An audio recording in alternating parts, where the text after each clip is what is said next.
Hello friends, night shift चलची तेणु एवं निदर उठी टिके मार्केट बुली आसली। चेन्नई रे गोटे कथा बहुत अलग। संध्या 6टा 42 हेलानी एबे भी दिन अच्छे। एठी अंधार बहुत डेरी रे हुए। घरे पहुँचा बेलू अंधार हो गला। घरे पहुँचा मात्रे मोर मेन ड्यूटी स्टार्ट होटा हूँ रांधिबा। आज मेनू रे अच्छे सिंपल एंड क्विक डाली आउ अंडा मसला। डालीटा मुझे डायरेक्ट बनाऊँगी कारण यह बहुत क्विक प्रोसेस। प्रथमे तेल पकाइली, तापर जीरा, सुखिला लंका, पियाज, टमाटो आउ अदा रसुण पेस्ट तड़का देली। एथिरे फ्लेवर बहुत बढ़िया आसे। आपण एमिति केबे बनैछंती कि कमेंट रे जणांतु। डाली को कुकर रे सीटी बाजिबा पर्यंत छाड़ीदेली।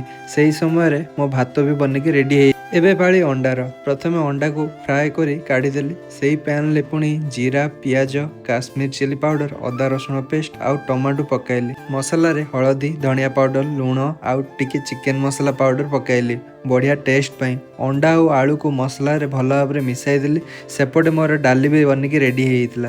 तेणु शेष रे ओडिशार फेमस गरम मसला आउ धनिया पत्र पकई थरे फुटाई देली। चेन्नई रे भी एमिति रे बहुत गरम आउ किचन ले काम करिबा बेले बेसी गरम लागुछि। मोर डिनर रेडी। चलंतु मु एबे डिनर कंप्लीट करे। वीडियोटा भल लागिथिले लाइक करंतु आउ सब्सक्राइब करिया को भूलिबेनी। देखा हबो नेक्स्ट ब्लॉग रे। बाय।